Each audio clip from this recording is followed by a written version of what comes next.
Hi guys, today I got my Oneplus One and I wanted to share my first impressions. I intentionally planned on doing an unboxing video. I didn't do this because my unboxings, I'm way too nitpicky when I get a device first and I check everything and I complain about everything.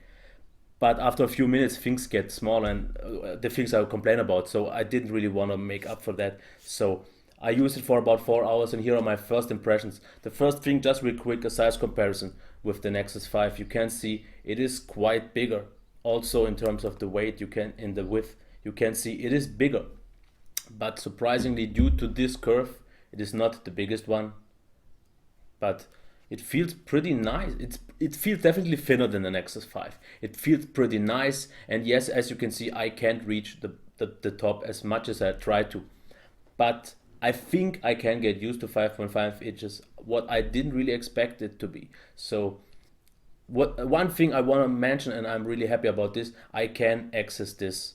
I thought it wouldn't be possible because this was the biggest problem for me. Can I still use the slide out menu? And it works, of course, in both directions. And I'm pretty happy about that. I can't reach the top as much as I try, but the good thing is, since I use gestures, if I want to enter my quick setting styles, I have one gesture here and I have another one for the status bar, for the notification bar. So this is no problem for me. The device is already rooted, otherwise it's stock.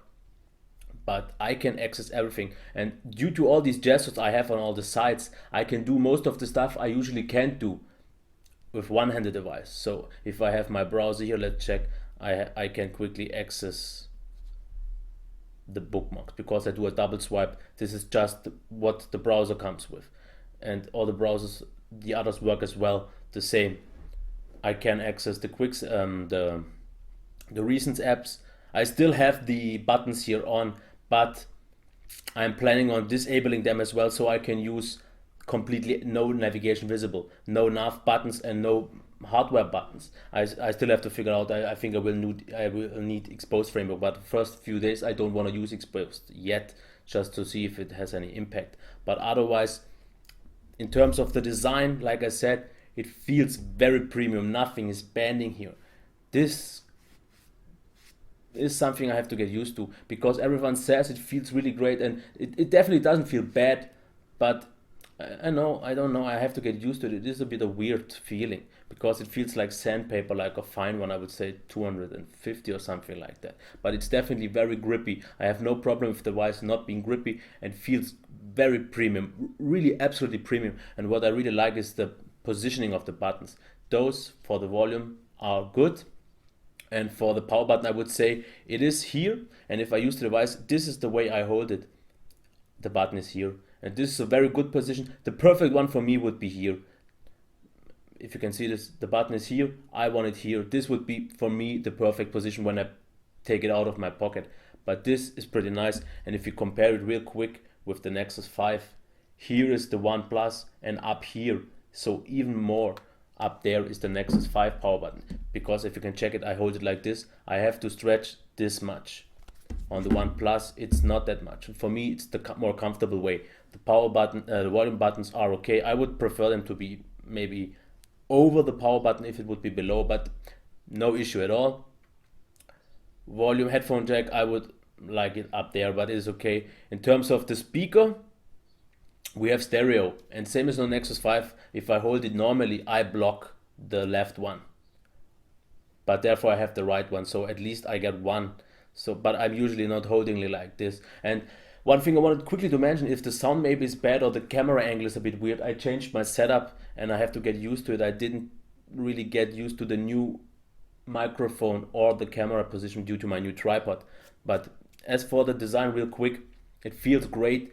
And 5.5 is way more manageable than I thought. For at least for me, with all my gestures, I have to use it for a few days to really know how good it actually is. Of course, I would prefer it to be a bit more a bit smaller in terms of the tallness of the longevity, because then I could maybe reach this one without having to get around. But as I told you, I can access everything.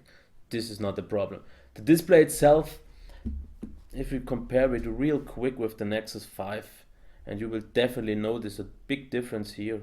Let me quickly check it. Okay, as you can see, the whites here, definitely look better right now on the OnePlus, but I prefer colder colors, and the colors of the white especially on the OnePlus One is definitely warmer. I don't really have yet this blue issue, this yellow issue people have here down here. I see a very slight yellow tint here, but I have the exact same thing on my Nexus 5, and I usually get used to it because I don't have that many white things up there, and if you have the nav bar you won't see it at all, but I don't really see it. I maybe more think I see it, but like I said, I prefer colder colors, and the next and the OnePlus One definitely has a bit warmer colors.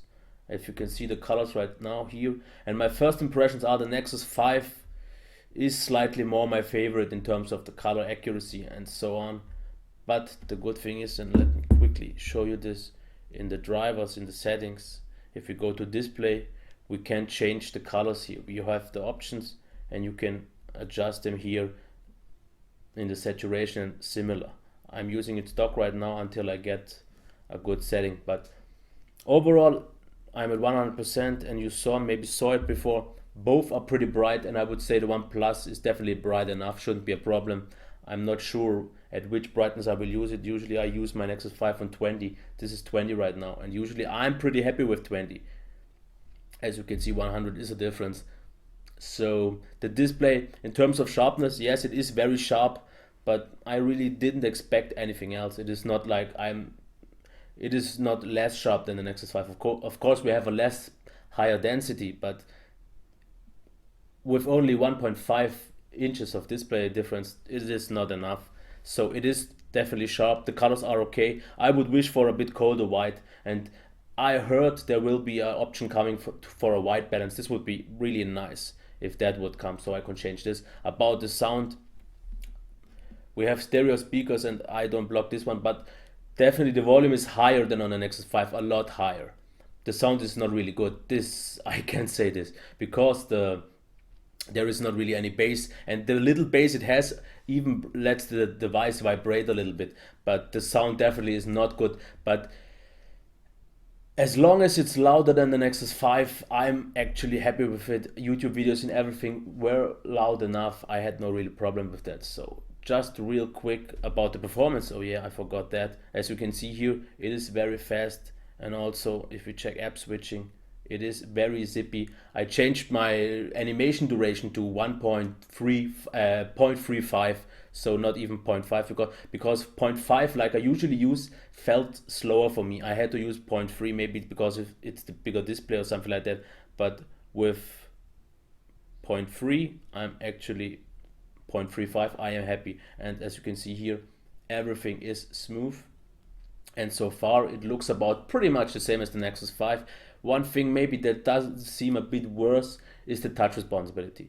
There the Nexus 5 had a little bit upper hand because the capacitive buttons, they seem pretty delayed. When I hit the button, as you can see here, it takes quite a long while until something happens. If I use a gesture, you can see things work way faster. So that's why I also want gestures. For me, gestures are faster, more accurate, and I don't have to hassle about, because right now I have to find this button, but my gesture is for 1/3, so I definitely always find my gestures. I'm so used to them, I can't really do anything else. But the touch responsibility, I don't think it will be an issue, but it's definitely, I think, slightly worse. And about the zippiness and everything else, I can't really say that much, but so far I am happy with the performance. I can't say anything about the battery life yet, so don't get me wrong here. The sound, as I said, seems good. The display is fine. The overall build quality is fantastic. The design feels good. So yeah, I will give it a full review. You should expect it end of next week. And one thing I wanted to mention, a lot of people hate OnePlus, especially the company, maybe not even the phone. But I'm not considering this right now. In the review I will talk about it, because they screwed some things up, even for me, because my device should have arrived yesterday, but they forgot to put the house number on the address, and the DHL Express didn't have a number, so they didn't send it to me. I had to contact them and sort things out. Now I have it, and I will give it the full treatment. So far what was the biggest concern for me, the size, and it is not as worth as I thought. One thing I really like over the Nexus 5 is the build quality, the button placement, and the overall feel. I can't really. One thing it will definitely be way worse is the custom ROM support. Here, the Nexus 5 just will stay definitely so much ahead, but I have to say I know CyanogenMod, and I think even doing a CyanogenMod review just for the Oneplus One, because right now I'm pretty happy with the CyanogenMod, but I really hope to get a good ROM, a really great ROM like maybe Nadi, because I know one of the maintainers already ordered his device, and I really, if I get Madi on the Oneplus One, I'm in custom ROM heaven. I don't need anything more, because Madi for me is the best ROM in overall features, performance, and everything. So if I get that, but otherwise I think I could easily get away with what CyanogenMod. Everything works pretty nice. The features that are there make sense. Like as you can see here, if I draw a V, it turns on. Yeah, of course. Oh no, I disabled it. That's why it doesn't work. Okay, forget that. Oh, it didn't. It did turn on. I just didn't see it. You have gestures for when the screen is awake. You have double tap. So in overall, which is disabled also. It is a pretty nice device so far. I'm definitely not disappointed. I'm definitely not overly impressed. It is pretty much what I expected it to be. I yet have to see a few other things. But so far, I will give it the full treatment expected soon. So yeah, is it worth the hype? I can't say. For the price, it's a very, very good device so far, but if it's worth the hype, I'm not sure, not sure. For everyone it's different. If you can wait for the device, or don't even plan on buying it right now, it should be no problem. But if you definitely want to have it right now and can't get it, of course, I understand why people get pissed. I'm pretty happy I got the invite to buy mine. So yeah, if you have any further questions, just tell them in the comments, and I will answer them either right now or within my review. If you like this video, like I said, it is a quick and dirty first impressions video. I didn't really think to, but because I can't wait to play a little bit longer for it, because every new device, especially one I bought for myself, is something that excites me a lot, and I really want to give it the full testing treatment, find every quirk, find everything that I can complain about. I can warn you why you shouldn't buy it or why you should buy it. So if you liked it, give me a thumbs up, subscribe to my channel. Okay, until next time.